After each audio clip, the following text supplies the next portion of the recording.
This edition of MacVoices is sponsored by lynda.com, the unparalleled online video training library. For a free 10-day unlimited trial, visit lynda.com/MacVoices. And by Harry's. Find affordable shaving gear that you'll love. Get $5 off your first purchase by using the code MacVoices at harrys.com. Welcome to MacVoices. This is the Talk in the Mac community. I'm Chuck Joyner. Folks, we have another Take Control author on the line this time. Mr. Jeff Carlson is the author of the new Apple Watch, a Take Control Crash Course, which seems like an awfully fast title to be bringing out, Jeff. We don't even have the Apple Watch yet. How did this happen? Oh, well, I've got one, right? No, I don't have one. I wish. Yeah, don't we all? We decided, so Adam and Tanya Engst and I decided that, why not just jump right on this from the get-go? Because, we're excited about the Apple Watch. We know other people are excited about the Apple Watch, and there's already a good amount of information that Apple has shared and, that we've been able to learn even without the watches actually being available yet, to create the bones of a book that can then be updated later once we actually have actual watches on our wrists. We should say at the outset, Jeff was just on not too long ago on the Mac Jury talking about the Apple Watch announcement. We may have hinted around a little bit at a book there, but we didn't want to get into it because the announcements were so fresh. Everybody was sort of reacting and shooting from the hip. This book was pretty much put together even before that announcement. Is that a correct statement? That's correct. Yeah, it was done and pretty much already like the week before, and we were thinking about releasing it then, but then Apple announced its March 9th event, and we figured it wouldn't make sense to put something out and then have to revise it, within hours. And so, I ended up revising it within hours internally, based on a few things that we learned at the event. But then the actual book was released. It was available Monday night. So it was great to just be able to have it right there and available. So let's be clear on this before we get into the actual content of the book. This is one of those books that right now it contains everything we know about the Apple Watch so that you can kind of get up to speed. Maybe it'll help you make some buying decisions, but there will be an update and it'll be free for previous purchasers that will get into a lot more depth once you get your hands on one of these things.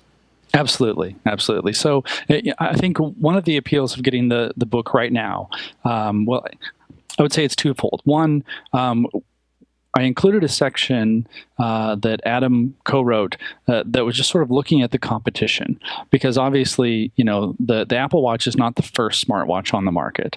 And there are plenty of things, especially if you're athletic, running watches and diving watches and all sorts of other, trackers of your, speed and heart rate and all that stuff. And so, we wanted to realistically appraise, okay, like what's out there now and what would the Apple Watch either equal in terms of some of these features, or where might it still be wanting based on what we know. So it's partially a guide to here's a breakdown of what's going to be available. Now we know pricing of the watches and bands and all of that stuff. So partially it's that sense of, okay, here's some good information that will help me figure out what kind of watch I want to buy. And then when the watches actually come out, it will become, this longer take control guide. And if you're excuse me, if your viewers are familiar with Take Control already, that they're just packed with information, as much as we can put in, that will talk about, using the watch and taking advantage of notifications and, installing apps and the whole gamut of stuff that we just can't include yet because we don't have anything to actually work on. So, you're buying right now a guide that will help you familiarize yourself with the watch and make a buying decision, and then that will turn into, for free, the much more comprehensive, here's everything important that you want to know about using the Apple Watch. Jeff, you just said, the Take Control books, and we're all familiar with those. But this is being done as a Take Control crash course, which is a fairly new format for Take Control, and it's even more condensed. It's even more to the point, which I didn't think was possible until I saw one. Any particular reason you decided to do this as a crash course as opposed to a quote-unquote regular Take Control book?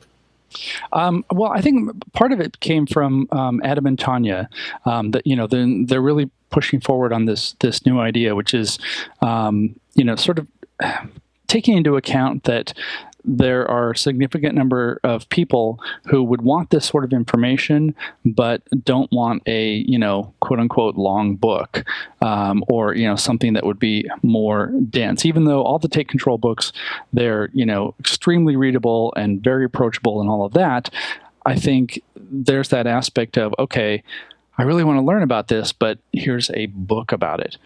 The crash course it's sort of like the old Peach Pit visual quick start guides that I worked on for years, in that, this is the essential information. And, there will be lots of other detail, but it's not trying to be the 800-pound encyclopedia, or 800-page encyclopedia of a topic. It's, this is what's really important.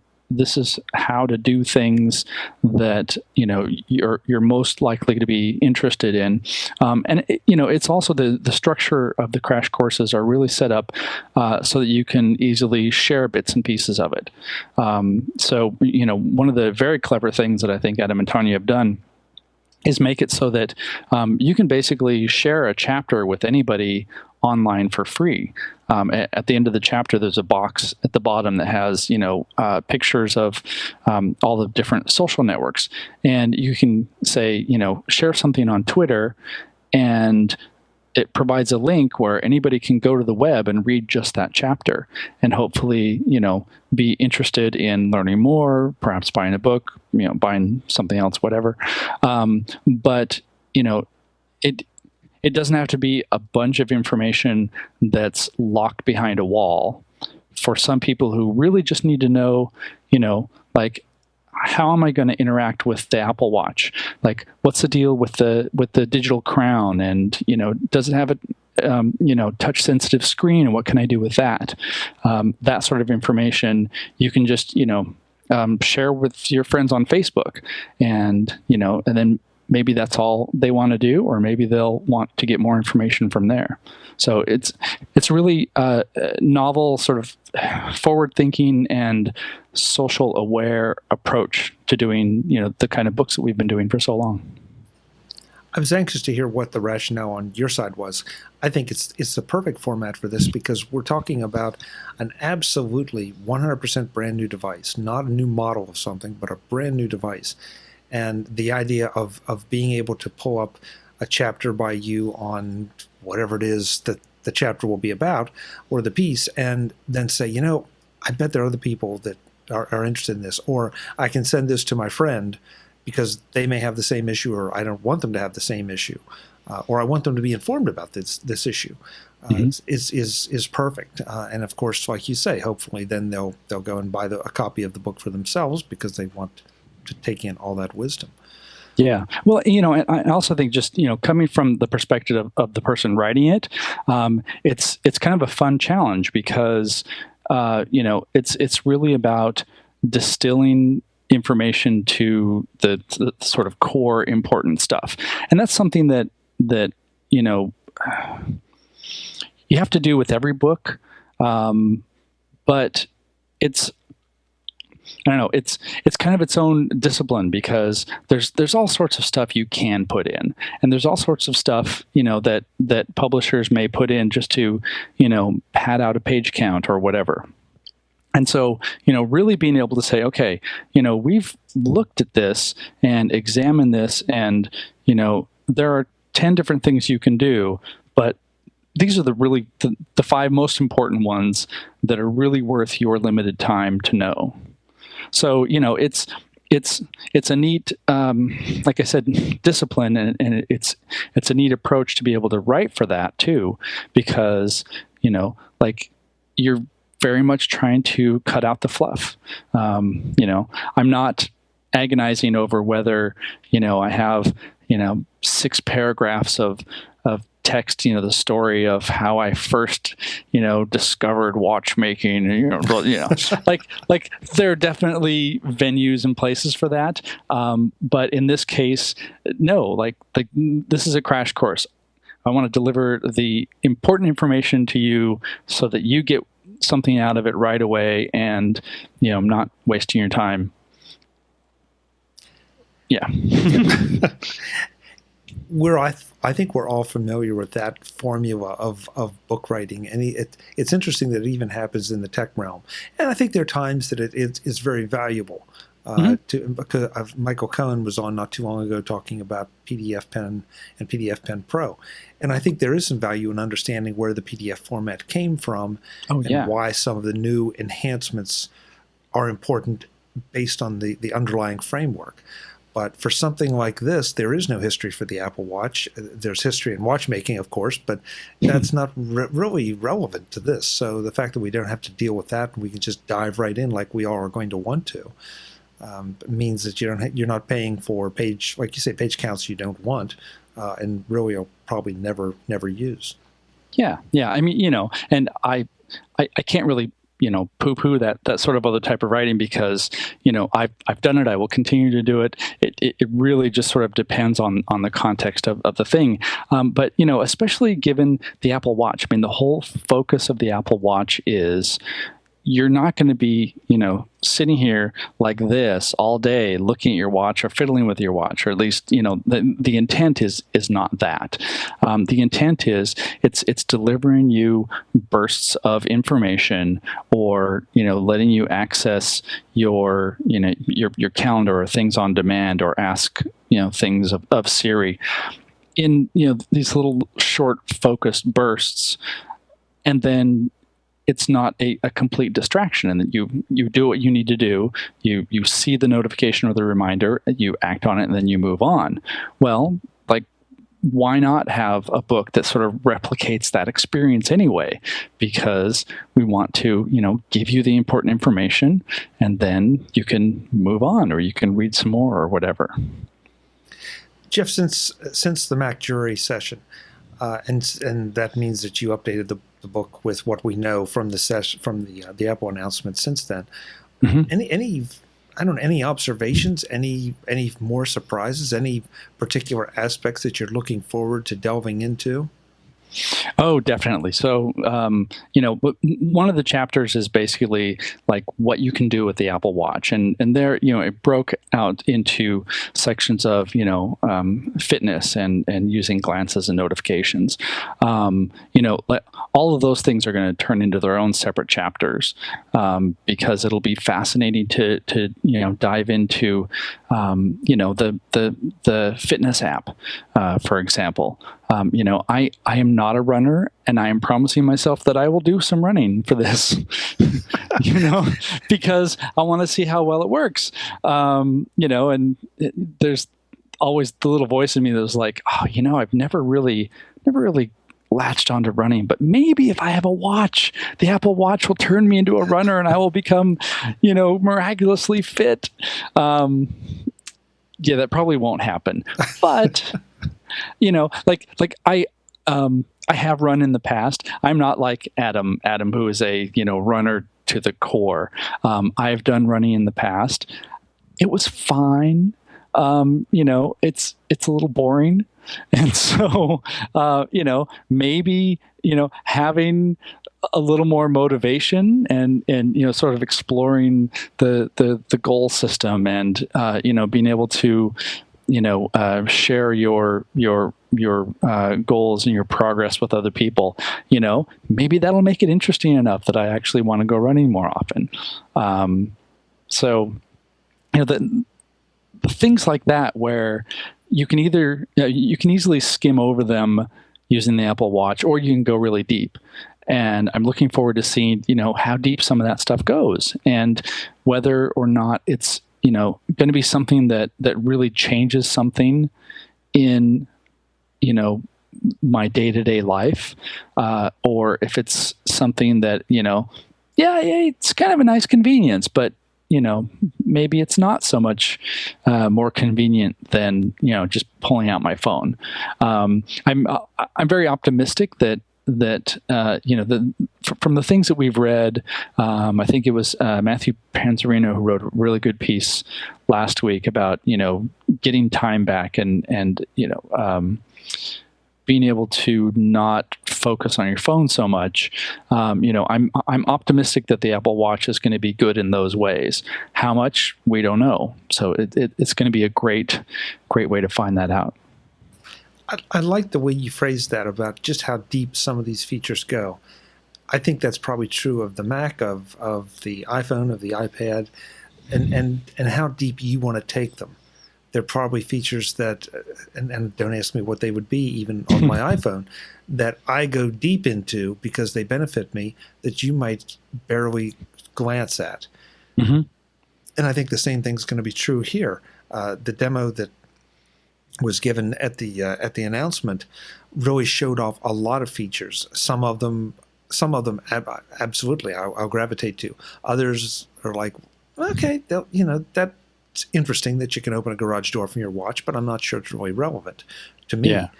And then there were the things that were just completely, well, that's just fluff, drawing on your watch. Well, that's me, and that doesn't mean it's right. And this is a real challenge for Apple to take different feature sets for different people and just ignore all the naysayers. Who knows? I could end up drawing on my watch all the time. I have no idea.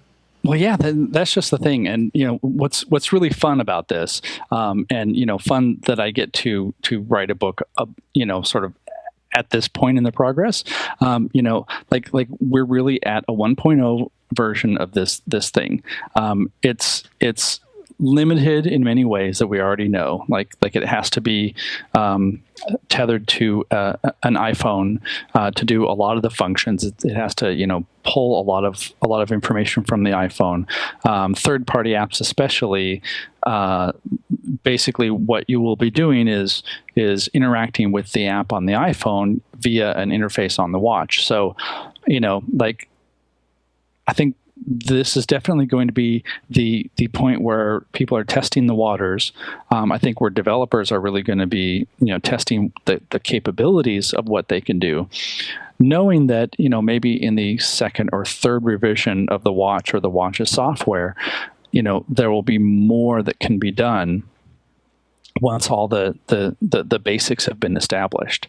So it's great to be able to, sort of embark without a whole lot of without too many preconceptions on what it should do, figure out what it can do, and then write about that and share it, and just be part of that initial wave, because I mean, like with the iPhone, it was kind of cool that you could get internet access on it, but there were no apps. There was no, the very first iPhone. A lot of the things that we take advantage of now, I mean, geez, copy and paste took 2 or 3 years to come to iOS.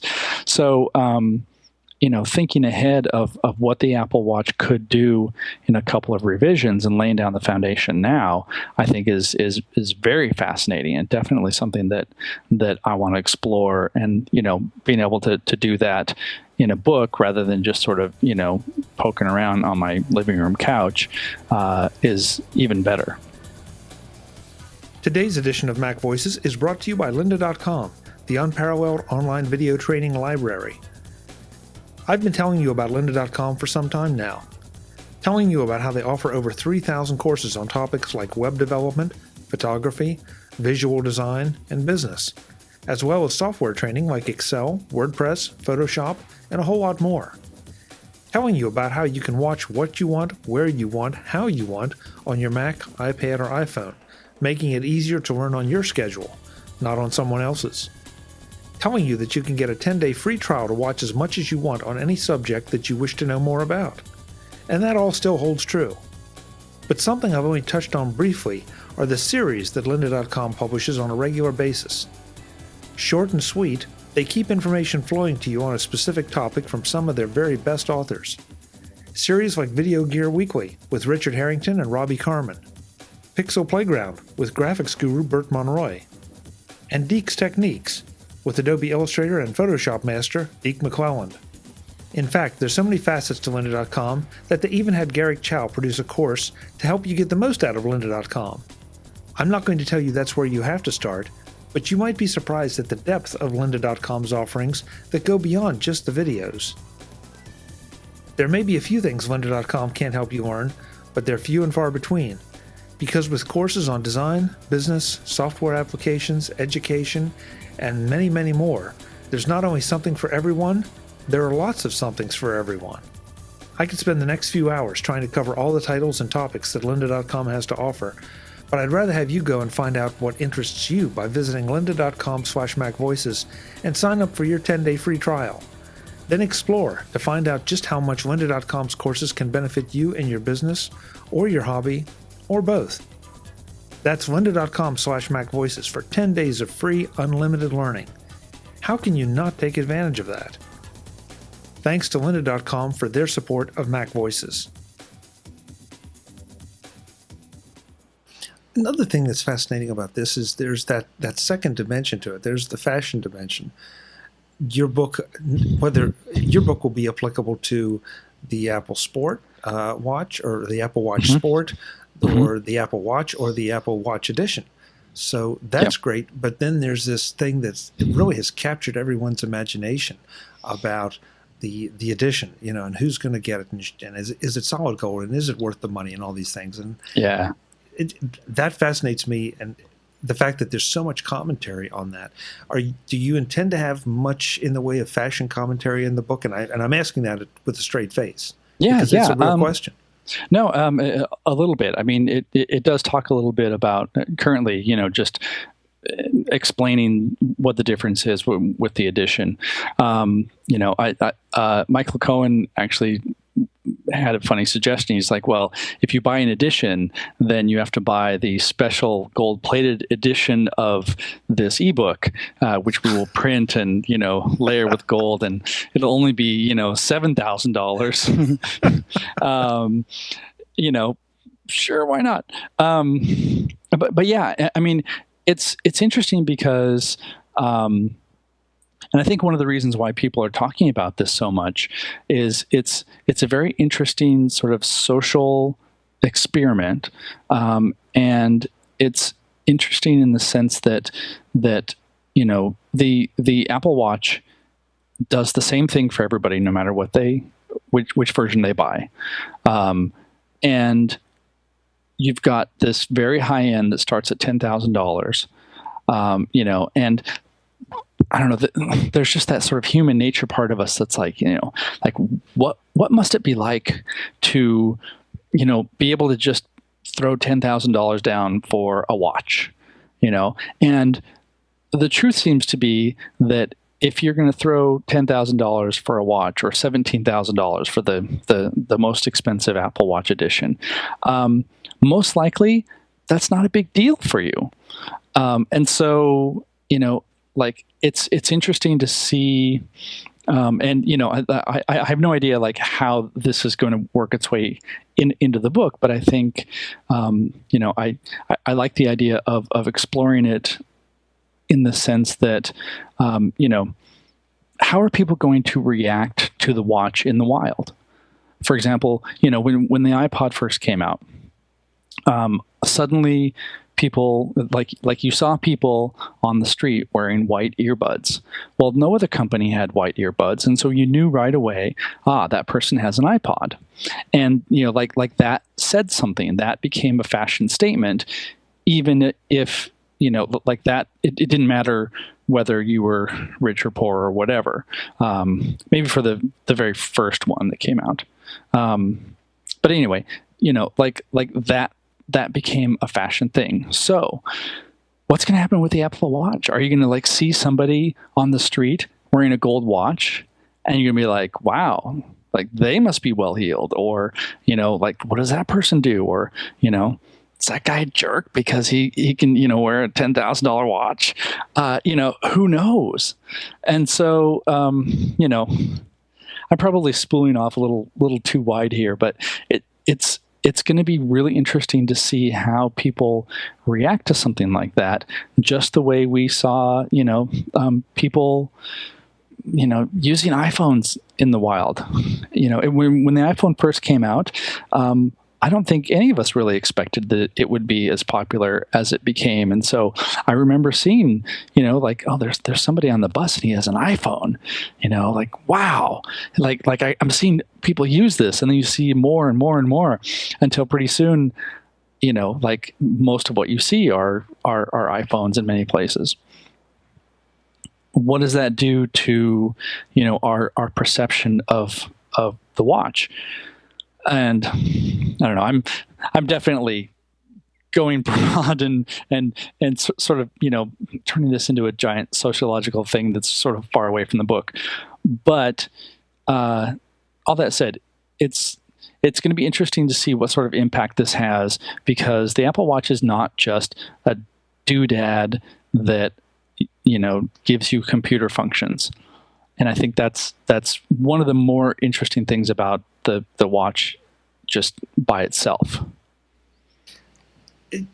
Good for you. I had forgotten completely. Real Jeff back in. He's up at the stratosphere. No, I'm kind of glad he went out to deep water. I had sort of forgotten about the fashion statement aspect of the white earbuds. Yeah, I that was never a huge thing for me, but I definitely, you're right. And of course, those great commercials that highlighted, with the silhouette people, silhouette but dances, the white earbuds. I had the experience of, being an early adopter with the iPhone, and people would stop you in a restaurant or anywhere they saw you. And you're right. Yeah. Is that an iPhone? How do you like it? What does it do? Yeah. That was more, as far as I was concerned, techno lust, but maybe there was a fashion part to it. But the iPod, yeah, you're spot on, and it did garner different reactions from different people. Some would say, white earbuds, or because of the price of it, wow, aren't you a little extravagant? Yeah, exactly. I guess not being a watch person, I wear a watch, but not being a watch geek, I'll use that phrase. I seldom notice what somebody's wearing on the street, or even in a conference room, unless they're doing one of these. So I think it is going to be very interesting from that perspective. You're right. I'm sure there are going to be a lot of people say, "Is that an Apple Watch?" and not even understand the difference, with the exception of the edition. Yeah, and it's funny. Everybody wants to talk about the edition. When I go to Panera Bread occasionally after work, there's someone there that drives a Lamborghini and parks it, of course, right there. Right. A Lamborghini in a Panera Bread seems to be a little strange. Yeah. And so you do. I'm curious about what kind of person that is, but at the end of the day, what difference does it make? I'd have no aspirations for a Lamborghini. I mean, if somebody gave me one. Right, exactly. Chuck at MacVoices.com, folks. But it's not going to happen. But there are all these statements. Sometimes you don't even realize you're making those statements by these choices. So even though you went to deep water, I think it is an interesting part of what will be the Apple Watch experience. Yeah, well, and I think also, this is, and I don't quite know how much of this is Apple marketing. I'm not one to sort of I'm not the guy who says, "Oh, well, Apple can do whatever they want because they have such great marketing," because that's just really putting too much credence into the marketing. That said, I think that part of what Apple is doing is making a deliberate fashion push. Like you're seeing the Apple Watch on, Christy Turlington, who was a model, is now humanitarian, and it is it's very, very visible. The Apple Watch showing up at like New York Fashion Week and in the pages of Vogue, and like all of these very deliberately fashion centric things, which is Apple sort of making its bona fides to say, this is not just a goof. This is not just something that happens to look nice. Like, we are engineering this as a fashion piece, and to tie back to the people who are really into watches, who are now like sneering. They're like, "Oh, well, you would never be able to give this to your grandson." It's like, well, no. Like that's still another stratosphere of fashion and geekdom and watches that like the Apple Watch doesn't even touch, really. But Apple's being very deliberate about, like, this is a fashion statement, and knowing that it's going to appeal to people who are like, you know what, like, honestly, $350 Sport would be perfectly fine. But that stainless steel looks kind of nice. So, maybe I do want to pony up another $300 for that. They're both going to do the same things, but it like reaches into that little core part of, I think, all of us that's sort of like want something nicer or shinier or what have you. And so what's interesting is how is all of this, how much of this is us, no, wait, that's not my point. Sorry. See, I started to spool out again. I'm like going sociological, etc. And folks, you couldn't see it, but I'm over here doing this, and that's what brought him back. He's like, stop, just get back to the topic. The point being is that yes, this is a device that is it's tied to a phone. It's got computery aspects to it. It's an LCD screen that you can touch, and it's got the knob. It's running software.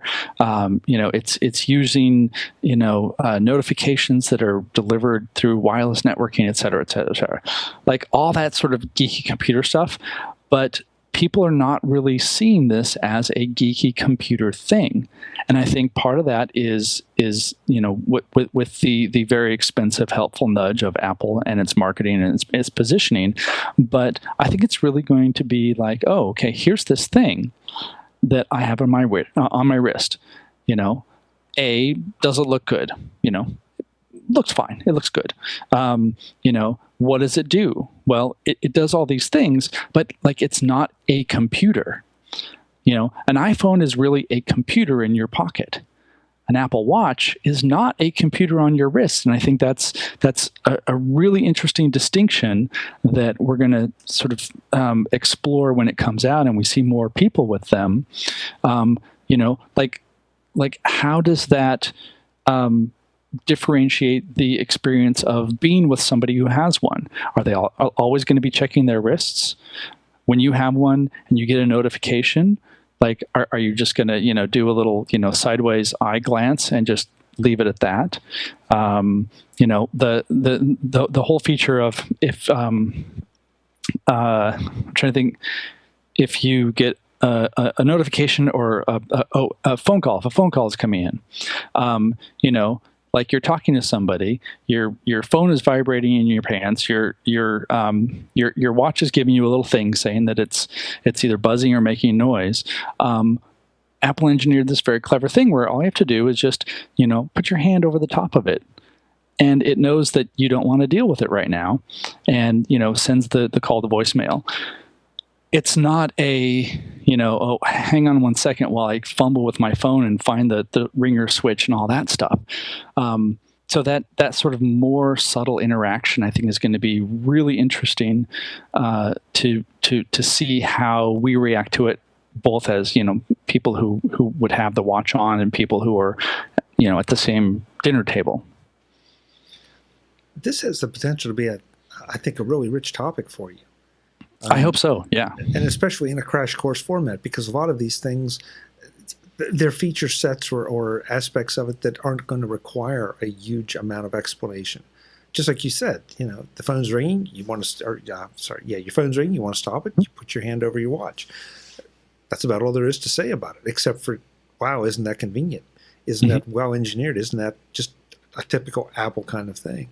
The whole glances idea I really love, and I'll be anxious to see what you come up with there as to what it takes to actually perform a glance, and what information will come up at what time with what glances. This edition of MacVoices is sponsored by Harry's. Fine, affordable shaving gear that you'll love. And you can get $5 off your first purchase by using the code MacVoices at harrys.com. I'm very happy to welcome back Harry's as a sponsor of MacVoices. Why it makes me happy is because I use and love Harry's products every single day. No, seriously, I'm not just saying that. I use and love Harry's blades and razors for a couple reasons. First, they give you what you want in a razor, an excellent shave. Period. And that's the bottom line, right? Of course, to get to the bottom line, you first have to buy the razors and blades. It's a mystery to me why this is such a hassle. Shaving gear is either locked up in some kind of vault at the drugstore, so you have to ask permission to buy it. All a great big hassle. And who doesn't have enough hassle in their lives? With Harry's, you place your order online and your razors, blades, creams, and lotions arrive a few days later. Click, click, click. No security guards, no safes to crack. In fact, you can even sign up for a Harry's shave plan to have supplies sent to you automatically, making it even easier to be sure you'll never go for a new blade and not have one. On the way to the bottom line, you also have to look at price. After you go through all the hassle at the drugstore, you pay a premium price, with a capital P. Guess it's expensive to buy that safe and pay those guards. With Harry's, you get excellent quality blades at a fraction of what the drugstore wants you to pay. How can they do that? Harry's cuts out the middleman, delivering blades from a factory in Germany that has been making blades for nearly a century. In fact, Harry's bought the factory. One more middleman gone. Along with the safe and the guards, of course. So back to the bottom line. Great shave, convenience, great price. That's Harry's. Get started now with the Harry's starter of a razor, 3 blades, and your choice of Harry's shave cream or foaming shave gel for only $15. I prefer the gel, but that's a story for another time. And if you use my code MacVoices, you get $5 off your first purchase. That means you can try the Harry's experience for only $10. I want you to go to Harry's right now, look over everything, and get $5 off your first purchase with the code MacVoices. You're not going to be disappointed. Harry's, fine affordable shaving gear you'll love like I do. Welcome back, and thanks to Harry's for supporting MacVoices. The one thing you said I'm not sure I agree with is, I'm not sure I can quite agree with the fact that the Apple Watch is not a computer. And if we have that discussion, we're going to go into a definition of what is a computer, and we could be here till next week. But why do you feel it's not a computer? Well, it, in the sense of it, having a processor and all that stuff, it's a computer. But it's really designed, and it really acts, especially in this first revision. It's acting as an extension of your computer. So your iPhone in this case. It's not something that you are going to turn to write a document or something like that. And even that example is sort of maybe a couple generations behind, because it's sort of assuming that all we do on computers are write documents. But it's I don't know, there's something about the fact that it's not going to be a a laptop you hold, or a tablet or a phone that you hold, that you interact with on this screen, I think is just going to make some sort of difference, because okay, with whether you have a Mac Pro, an iMac, a Dell, an iPad, a phone, all these things, you are focusing on a screen, and interacting with it and doing something on there. With the watch, yes, there's a screen, but you're also interacting with taptic feedback and little bursts of information. So one good example. The feature where if you're getting driving or walking directions, you double press the digital crown, and that brings up Siri, and you say, Siri, how can I get to Whole Foods? Which I think is the example used in the Apple video. So sorry for not being original, but so what it will do is the iPhone will figure that out for you, and then project that onto the watch, and we'll give you the directions, and you can see on the watch if you want to, but you don't have to be staring at a screen in order to make this work. As you drive or walk, it has the ability to give you taptic feedback in one sense to turn left, and a different way to turn right, so that you don't have to be a slave to a screen all the time. Like those sorts of interesting interactions, I think, make it less computery in the sense that we know it, and more of a, here's just some information that's being transmitted to you in different ways, or in smaller ways, or, in non, what's the term I'm looking for? Non-visual, non-auditory? Well, just non, in a way that's not trying to capture your entire attention. And I think that's a big part of it. So, it's something that will be working alongside you, rather than either you are focused entirely on it, or, it's, yeah. Actually, you've got me thinking. I want to say this is the reason you're writing this book and I'm not. You are looking at it from a lot of different angles that I haven't. Maybe, or do you wear first of all, do you wear a watch now? I actually have not worn a watch for quite a while. Okay. And I say that because as I held it up earlier, I'm wearing a Pebble. I've been wearing a Pebble. And so I've gotten used to the idea of certain things appearing on my wrist.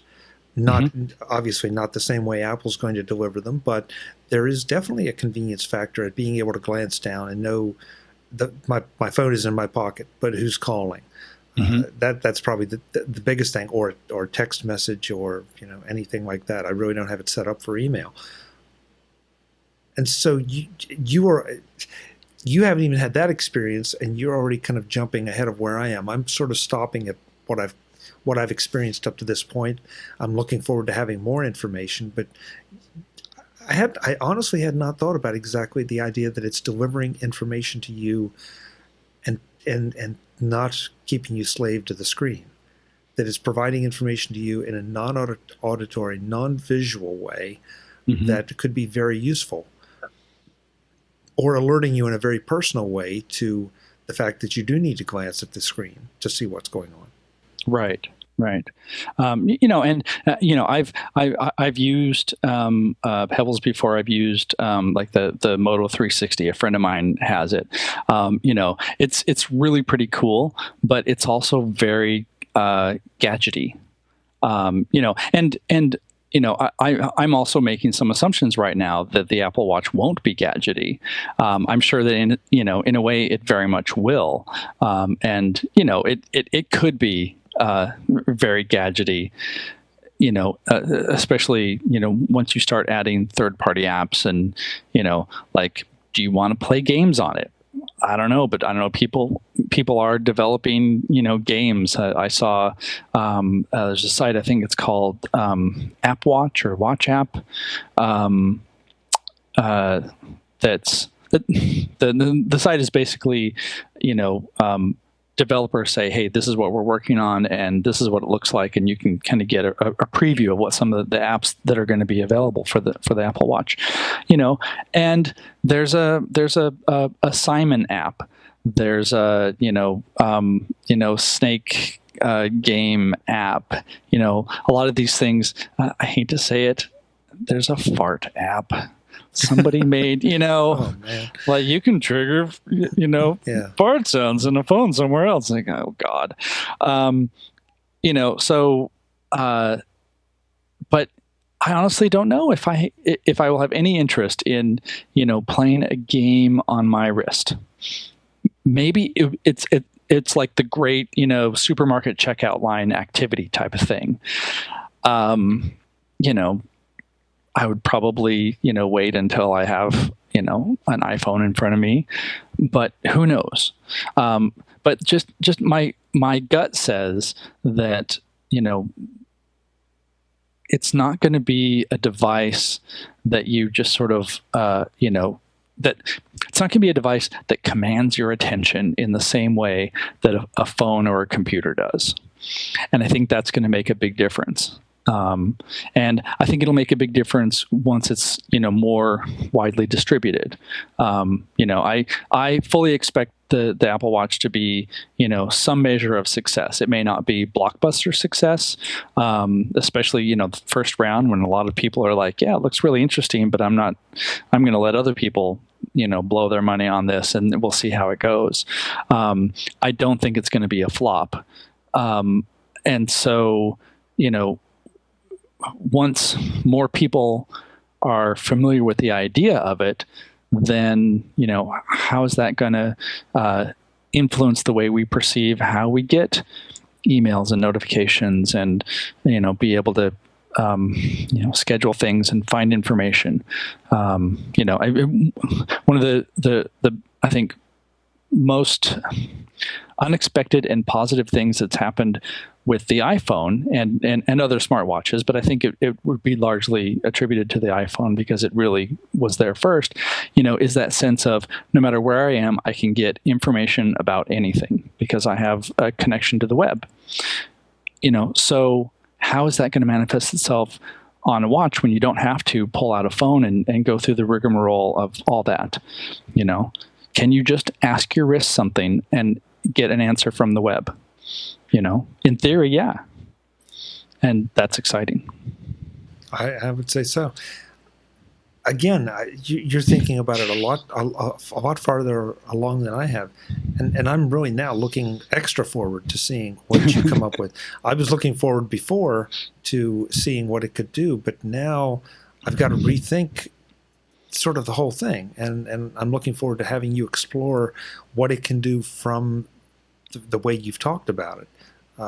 It's great. The one question I did want to ask you though, if before we wrap it up, the people who buy this book, will they be able to share your heartbeat? Oh wow, that's a good question. That's a very good question. Well, because think about it. I bet they would want to. Yeah. Well, I mean, we're not entirely sure what the mechanism is to do that, but I think it's basically, like with iMessage, if I have your Apple ID, I can send you a text. So, it's probably tied into the same thing. So, it's quite possible that, anybody reading the book could, send me a tap or a squiggly or whatever, and I could send one back. Wow. That's a neat idea. Yeah, but only if you buy the gold edition of the Take Control Crash Course, right? Exactly. Exactly. So the ebook is it's a $10 ebook. We're offering it for $5 now because it's the beginning. It's still short. Making it a great value for the book that is to come.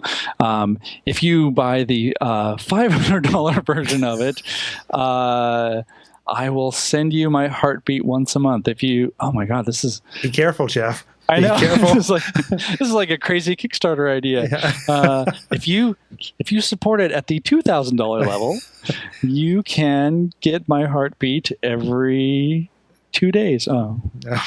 Oh, I've created a monster. Oh, I'm going to tell Tanya and blow her mind. Yeah. Yeah. And I'll get an email tomorrow morning. What have you done? What? Yeah. We don't have the Take Control site set up to sell $2,000 books. If somebody wants to buy a $2,000 book, we will find a way. I'm sure. No doubt in my mind. No doubt in my mind. The funny thing is now watch, all of this will just sort of not come to pass, and it'll come out. It'll be like, yeah, we'll talk in 6 months. I'll be like, yeah, it's a neat computer on your wrist. Yeah. That will be an interesting discussion to have later after we've all gotten our hands on it. Yeah, definitely. We can debate those points. I mean, another thing that and this is kind of a selfish point, but I love the fact that I get to do this book now because there's no way that Apple is just going to do an Apple Watch, see if it works, and then maybe do another. Like the work that has gone into, I mean, just on the materials engineering alone. If you go to Apple's site and you watch the videos about the materials, and you realize they've made custom alloys for the aluminum and for the gold, and they're doing a special process with the stainless steel to make it harder, and just the amount of tooling in order to make potentially millions of these watches at such tolerances that Apple is known for. There's no way this is going to be a one-off product. In fact, I was thinking, or I was talking about this with the Tidbit staff yesterday. I think that in some ways the Apple Watch could be almost Microsoftian, in the sense that even if this first edition or first round, I can't say edition has a specific meaning now.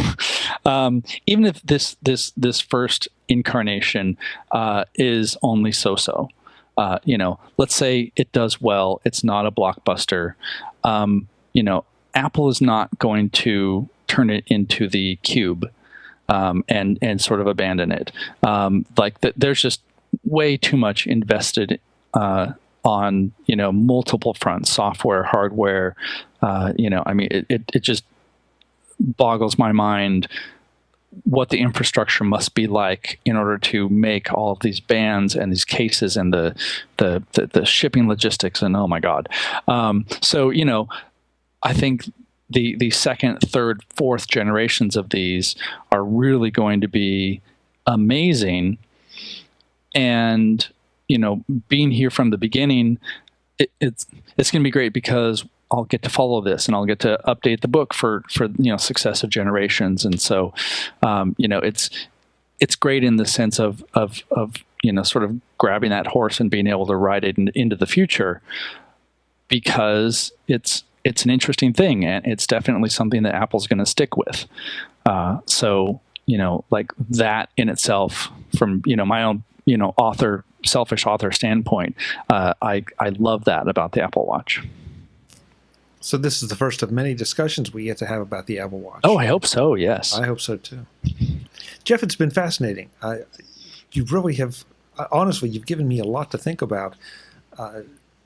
The Apple Watch from a different angle. The Apple Watch is a bit of a different kind of device, as opposed to just what I've been experiencing with the Pebble. And that, by the way, has been a very positive experience. So I was looking forward to the Apple Watch. Now I think I'm looking forward to it even more, based on some of these things. I've got to go back and absorb some of what you thought. Maybe I'll come back and argue some points with you later. Oh, yeah. That'd be great. Great. No. So it's available now, $5 on TakeControlBooks.com. It is Apple Watch, a Take Control crash course. Mr. Jeff Carlson, the great thinker, is here. And don't forget that $2,000 edition, folks. His heart is over there just beating away. You're wasting it. Yeah, just, send me an email, jeff@anycoffee.com. If you're remotely interested in something like that, we'll see if it works. See if we can make that happen. Jeff, it's good to see you. Thanks so much for being here. And thanks for doing the Mac Jury the other day. It was a lot of fun. Oh, absolutely. It was great. And we'll do more. Thank you. Folks, I'm Chuck Joyner. This is Mac Voices. You can find us on Twitter. You can follow me at Chuck Joyner. There's also a show account at Mac Voices if you just want show announcements. And of course, check the website for everything. And definitely, TakeControlBooks.com. Pick up this copy of Jeff's book before the price goes up after he does the revision. Until the next time, and as always, thanks for watching.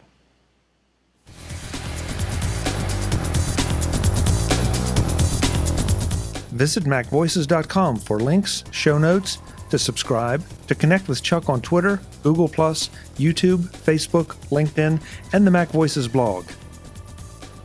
Subscribe to our weekly newsletter, the Mac Voices Dispatch, to stay up to date on all the latest Mac Voices news from our front page or at macvoices.com/newsletter.